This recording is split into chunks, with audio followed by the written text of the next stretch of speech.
அவுதுபில்லாஹிமினஷைத்தானிர் பிஸ்மில்லாஹிர் ரஹ்மானிர் ரஹீம்.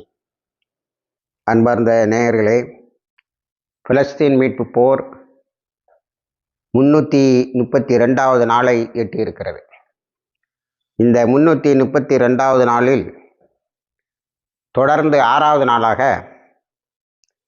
மேற்கு கரை தான் மிகப்பெரிய செய்தியாக மாறி வருகிறது. இந்த மேற்கரையில் சண்டை போட்டு கொண்டிருக்கின்ற இஸ்ரேலிய இராணுவத்தினருக்கு நேற்று அவர்களுடைய யோகி அஹ்ரனாத் என்ற பத்திரிகை ஒரு அதிர்ச்சி தகவலை தந்தது.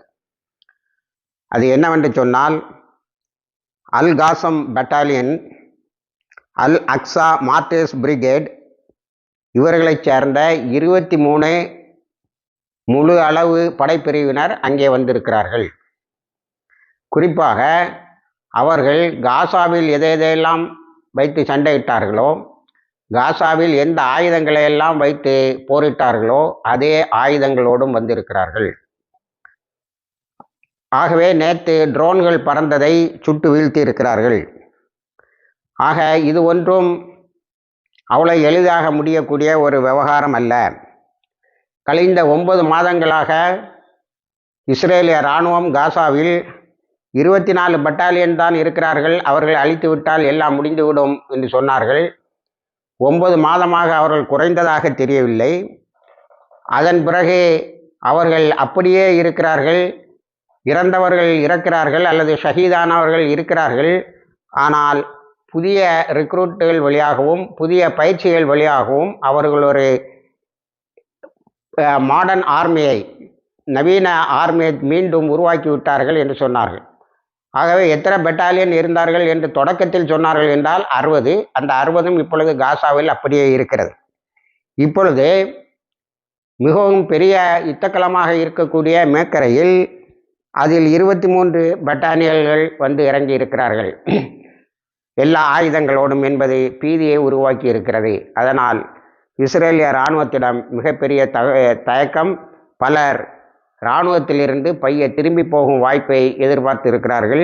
இங்கே திரும்பி போகும் வாய்ப்பு மிகவும் எளிது. ஏனென்று சொன்னால், காசாவை போல பார்டர் கட்டி யுத்தம் நடக்கவில்லை. அவர்கள் எளிதாக தங்களுடைய பேரக்ஸுக்கு போய் அங்கிருந்து தப்பித்து விடலாம். அடுத்து நாம் இன்னொன்றையும் கவனிக்க வேண்டும். ஜெனீன், துல்காம் என்ற இடங்களில்தான் இப்பொழுது அதிகமான யுத்தம் நடக்கிறது.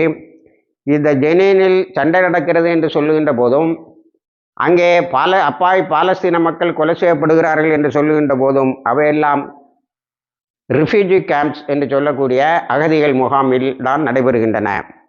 இதனை நேற்று எல்லா பத்திரிகைகளும் எடுத்து காட்டியிருக்கின்றன. காரணம் என்னவென்று சொன்னால், எல்லா இடமும் அவர்கள் ரிஃப்யூஜி கேம்ப் என்ற அகதிகள் முகாம்தான் வாழ்கிறார்கள். காசாவில் யுத்தம் நடந்து கொண்டு இருக்கின்ற போது மேற்கரையிலும் ஜெருசலத்திலும் ஹெப்ரானிலும் இன்னும் இது போன்ற இடங்களிலும் அவர்கள் சுதந்திரமாக மற்றவர்களைப் போல வீடு கட்டி வாழுகிறார்கள் என்று நாம் நினைத்து கொண்டிருந்தோம். ஆனால் ஜெனீனை பொறுத்த வரைக்கும் அது என்னவென்று சொன்னால், அது அகதிகள் முகாம்களுடைய வாழ்க்கைதான். அப்போ மொத்த பாலஸ்தீனிலையும் இவர்கள் நினைத்தால் வந்து விரட்டுவதும், நினைத்தால் அந்த மக்களுடைய இடத்தை பிடுங்கி கொண்டு இவர்கள் வீடு கட்டுவதுமாக வீடு கட்டி குடியிருப்பதும், அந்த வியாபார தலங்களை ஆக்கிரமித்து வியாபாரம் செய்வதும் அவர்களுடைய பிழைப்பாக இருந்திருக்கிறது. அதனால் ஒவ்வொரு முறையும் இவர்கள் அகதிகள் முகாமுக்கு ஓடியிருக்கிறார்கள். நேற்று ஒரு செய்தியை நான் உங்களிடத்திலே சொன்னேன். அதாவது அவர்கள் தே ஆர் புஷ்டு த வால், அவர்கள் இனி சண்டை போட்டால் தான் வாழ முடியும் என்ற நிலைக்கு தள்ளிவிட்டார்கள் என்று. இந்த நிலையில்தான் அவர்கள் ஏற்கனவே இருந்திருக்கிறார்கள். ஆனால் இப்பொழுது அது இன்னும் கொஞ்சம் அதிகப்படியாக ஆகியிருக்கிறது.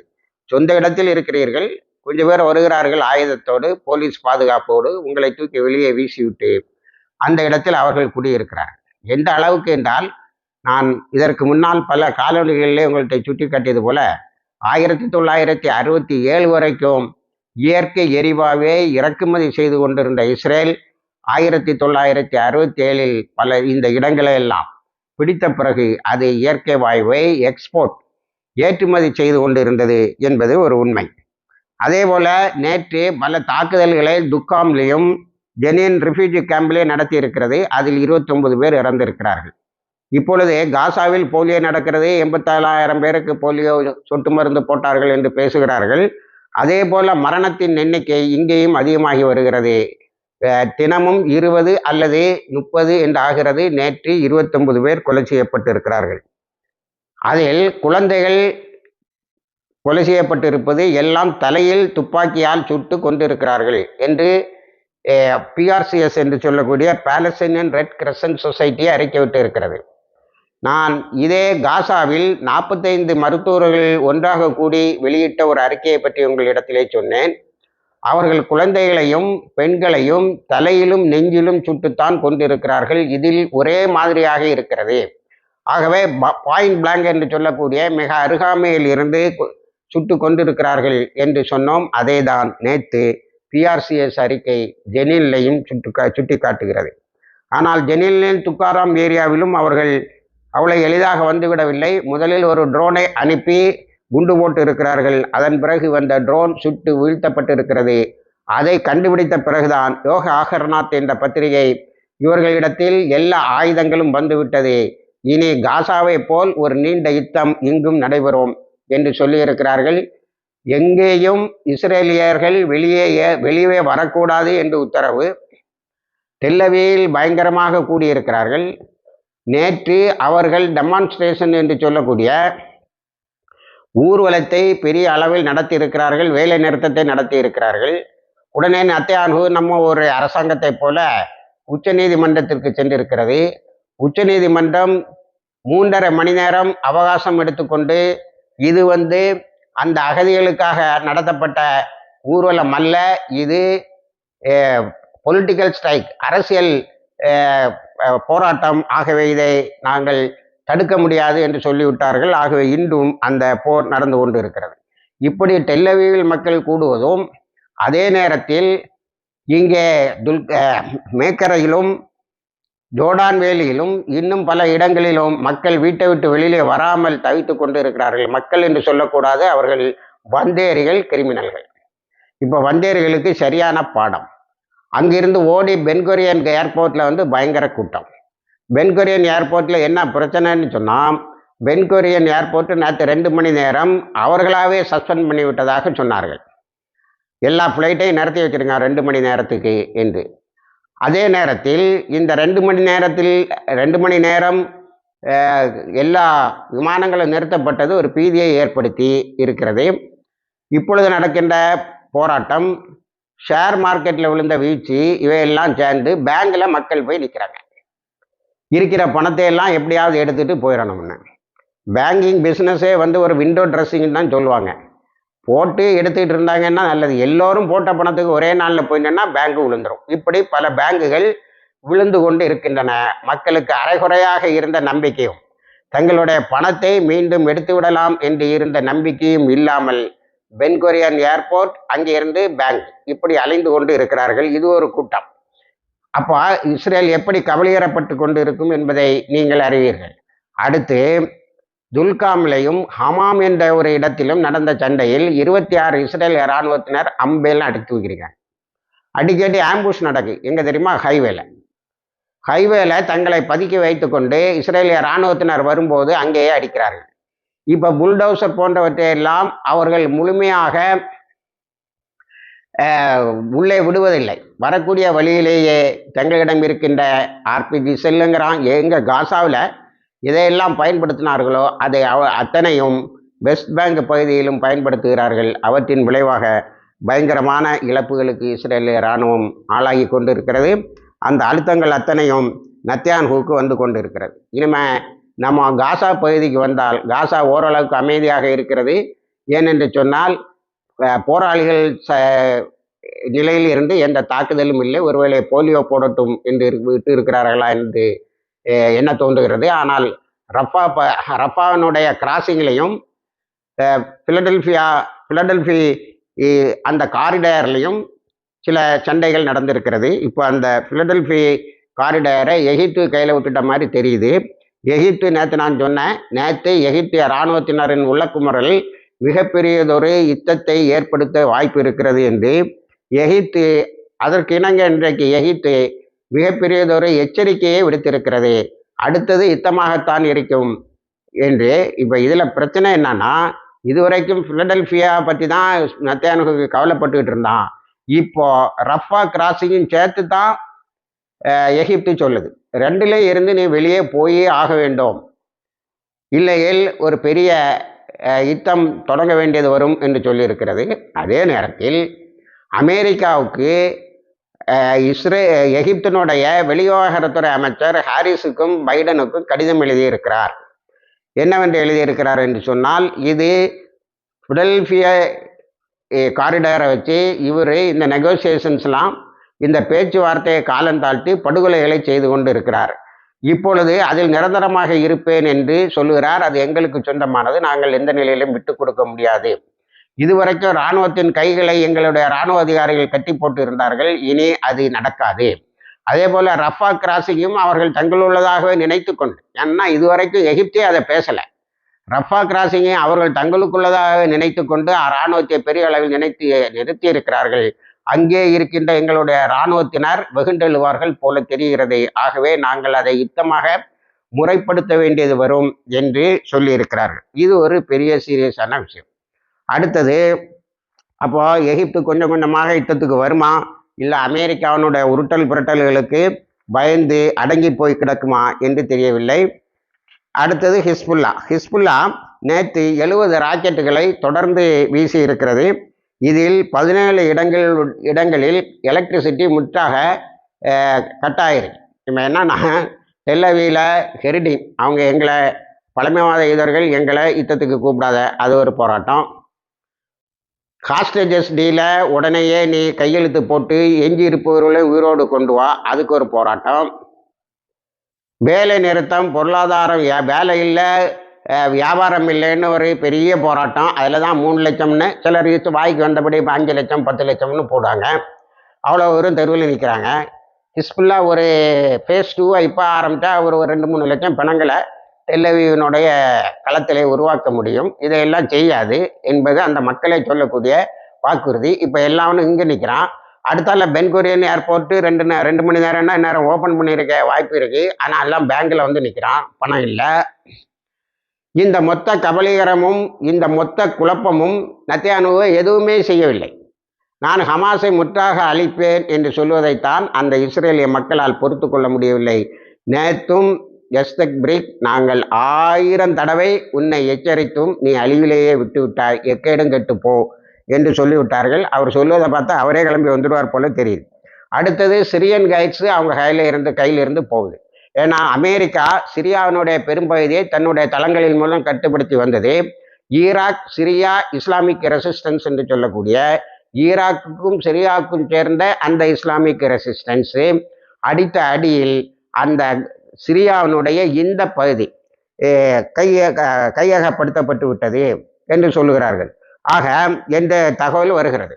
ஆக சிரியாவினுடைய நார்தன் பகுதி, வடக்கு பகுதி இஸ்ரேல் இந்த போராளிகள் குழுக்களின் கையில் இருக்கு. போராளிகள் யாருன்னா அந்த நாட்டில் பிறந்தவன் தான். இவன் எங்கே இருந்தோ வந்து அதை காலனியாக நடத்திட்டு இருக்கான். இப்போ அவனை அடித்து விரட்டி ஓரளவுக்கு அந்த மக்கள் தங்களுடைய இடத்தை மீட்டு வைத்திருக்கிறார்கள். இதில் நடந்த இன்னொரு பெரிய நன்மை என்னவென்று சொன்னால், ஹிஸ்புல்லாவினுடைய தொடர் தாக்குதல் சிரியாவினுடைய கோலான் ஹைட்ஸில் நடந்ததுனால கோலான் ஹைட்ஸு இப்போ கம்ப்ளீட்டாக சிரியாவினுடைய கண்ட்ரோலுக்கு வந்துட்டு, குறைந்தபட்சம் வான்வழியாக. அதை கொஞ்சம் போல அறகுறையாக இருக்கக்கூடிய இஸ்ரேலிய இராணுவத்தினர் எதுவும் செய்ய முடியாமல் பதுங்கி இருக்கிறார்கள். அவர்களுடைய பதியுமிடத்தை அடிக்கும் நேரம் வரும்போது 1967 பறிபோன ஒரு இடம் ஹிஸ்புல்லாவினுடைய தொடர் தாக்குதலால் மீண்டும் கையகப்படுத்தப்பட்டது என்ற நிலைக்கு வந்தது. இதை இஸ்ரேல் மீண்டும் கேட்கக்கூடாது. ஏனென்று சொன்னால் அது அனைத்து ஒப்பந்தங்களையும் மீறித்தான் கோலான் ஹைட்ஸை கையில் வைத்திருந்தது. நான் அடிக்கடி சொல்வது போல இப்பொழுதுதான் அதை சிரியாவின் கோலான் ஹைட்ஸ் என்று பேசத் தொடங்கினார்கள். சிரியா இப்பொழுது அதை கொண்டாட தொடங்கி இருக்கிறது. இது இந்த யுத்தத்தில், இந்த 332 நாள் யுத்தத்திலும் இவர்கள் சாதித்த ஒன்றாக இருக்கும். ஆனால் எகிப்து பிலடெல்பி அந்த காரிடரை சண்டை போட்டு மீட்கவில்லை என்று சொன்னால், ரஃபா கிராசிங்கை சண்டை போட்டு மீட்கவில்லை என்று சொன்னால், இந்த ரெண்டும் பறிபோனது என்ற நிலையில் இருக்கும். ஆனால் நெத்தன்யாகு கேட்பது ஒரு டவர் தான். இப்போ நம்ம இதை பேசிகிட்டு இருக்கும்போது நெட்சாரிம் என்னாச்சு 3 தடவையாக கொண்டு போனீங்கய்யா. அந்த டேவிட் பெர்னருடைய ஆலோசனையை எடுத்துக்கிட்டான். நெட்சாரிமு கீழே நீ பிணங்களை தோண்டுகிறாய், அப்படி பிணங்களை தோண்டிட்டு போனால் அங்கே 6 ஹாஸ்டேஜஸ் கிடைக்கிறாங்க. அப்போ நீ அதை ஆப்ரேஷனல் எஃபிஷியன்சிக்கு அதை பயன்படுத்த பண்ணி அதை வச்சுட்டு காசாவை கண்ட்ரோல் பண்ணவே முடியாது, இந்த பயில விடவே மாட்டான் சொல்லிட்டாரு. அதனால இப்போ நெட்சாரிமை பற்றி நெத்தன்யாஹூ பேசலை. நெத்தன்யாஹூ பேசலைன்னு சொன்னால் அந்த வாய்ப்புட்டு போட்டுட்டாங்கன்னு சொல்ல முடியாது. இப்போ இருக்க பிரச்சனையில் அதை பேசாண்டான். இப்போ பிலடெல்பியாவை சொல்லித்தான் நீ பேச்சுவார்த்தையை முடக்கினாய், அதனால தான் அந்த 6 பேர் இறந்து போனாங்கங்கிறதுல நேற்று ஹமாஸ், நேற்று நான் உங்கள்கிட்ட சொன்னேன், அவர்கள் ஒரு வீடியோவில் பேசுகிறத கத்தர் வழியாக அமெரிக்காவுக்கு அனுப்பிச்சு. ஏன்னா அந்த 6 பேருமே அமெரிக்காவினுடைய யூதர்கள் எங்கள் இதில் மாட்டிக்கிட்டாங்க. அடுத்தால 2வது அவர்களோடு எங்களுக்கு இருந்த தொடர்புகள் அறுந்து போய்விட்டன என்று ஹமாஸ் இன்னொரு வீடியோவை போட்டது. இன்னொரு வீடியோவை கத்தருக்கு அனுப்பி அதுவும் அமெரிக்காவுக்கு அனுப்பப்பட்டது. அதுக்கு பிறகு அவர்கள் என்ன ஆனார்கள்னு தெரியவில்லை. இப்போ பிணங்களை தோண்டும் போது 6 பேரும் மாட்டி இருக்கிறார்கள். இதனால கேலண்ட்ல இருந்து எல்லாரும் என்ன சொல்லனா, இப்படிதான் இவர் ஹாஸ்டேஜஸை மீட்டு கொண்டு வருவார்கள். இப்போ அதுக்கெல்லாம் மேல நாங்கள் 2 மணி நேரத்தில் ஒரு வீடியோ வெளியிடுவோம் என்று ஹமாஸ் ஒரு வீடியோ வெளியிட்டு இருக்கிறது.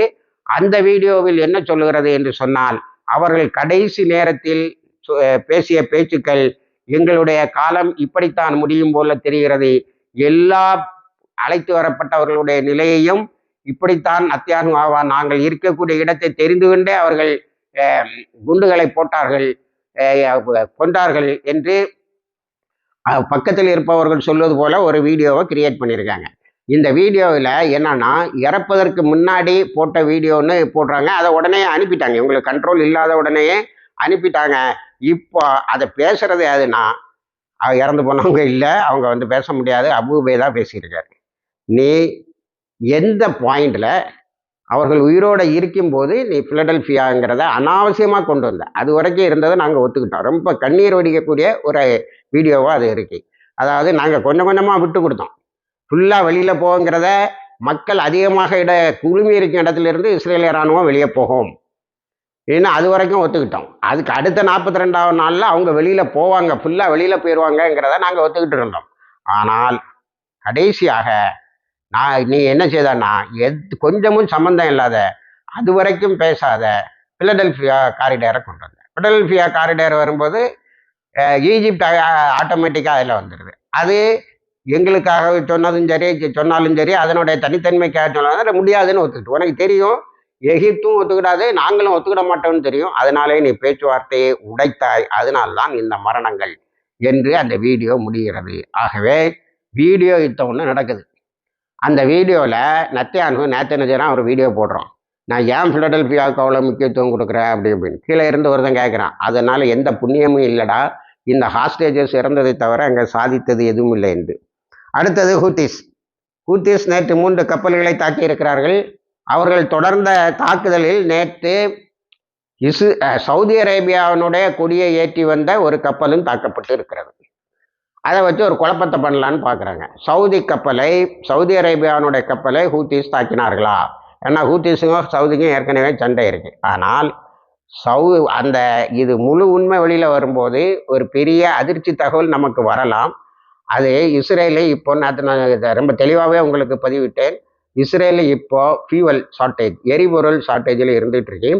போகிற கப்பலை எல்லாம் கரெக்டாக தாக்கிட்டு இருக்கிறாங்க.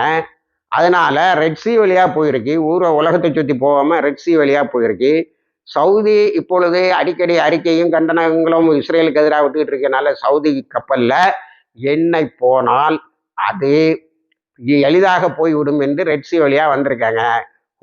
சவுதி கப்பலையும் அடிச்சுட்டாங்க, வேறொரு நாட்டினுடைய கொடியை ஏற்றி சென்ற அந்த கப்பலையும் அடித்து விட்டார்கள். 2ம் oil tanker 1,50,000 billion 1,500 billion litres இது போயிருக்கு, எரிபொருள் போயிருக்கு. இப்போ சவுதி தன்னுடைய ஆயிலை அனுப்பிட்டு இருந்து உணவும் சாப்பாடும் அனுப்பிட்டு இருந்தது. அது வழியாக தான் போயிட்டு இருந்து, தரைமார்க்கம் வழியாகவும் போயிட்டு இருந்து.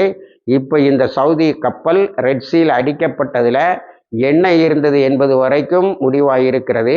அப்போ எண்ணெயை இதாக அனுப்பிச்சா அல்லது வேற கப்பலில் ஏற்றிட்டு சவுதி கொடியை பறக்க விட்டால் இது தாக்குதலுக்கு உள்ளாகாது என்று அனுப்பினார்களா என்று பார்க்க வேண்டும். இது தெரிந்தால் சவுதியினுடைய முனாஃபிக்தனம் இன்னும் அதிகமாக வெளிப்படும். ஆக ஹவுதீஸ் இப்போ மிகப்பெரிய ஒரு சேவையை செய்து கொண்டு இருக்கிறார்கள். இந்த போராளிகள் குழுக்களுக்கு இஸ்ரேலுக்கு எரிபொருள் கிடைக்கவில்லை என்ற நிலையை உருவாக்கி கொண்டு இருக்கிறார்கள். இப்போ நத்தியானுக்கு புதுசாக ஒரு வாக்குறுதியை கொடுத்துருக்கான். நார்தர்ன் இஸ்ரேலில் இருந்து, வடக்கு இஸ்ரேலில் இருந்து ஹிஸ்புல்லாவினுடைய தாக்குதலால் விரட்டப்பட்டவர்களை நான் அங்கே மீண்டும் கொண்டு குடியிருத்துவேன் என்று. அது நடக்காது என்பது அவர்களுடைய கோட்பாடு. அதனால் அவங்களே என்ன செய்தாங்க, டெல் அவிவ்ல எல்லாரும் போராடுறாங்க, நம்மளும் போராடுவோம்னு போராடுகிறார்கள். இந்த போராட்டங்களுக்கு இந்த உலகத்தில் என்ன தலையெழுத்துங்கிறதையும் டெல் அவிவ்ல நம்ம பார்க்கலாம். இணைந்திருங்கள். எல்லா தகவலையும் உங்களுக்கு கொண்டு வந்து சேர்க்குறோம். வாகிர் தவான் அல்ஹம்துலில்லாஹ்.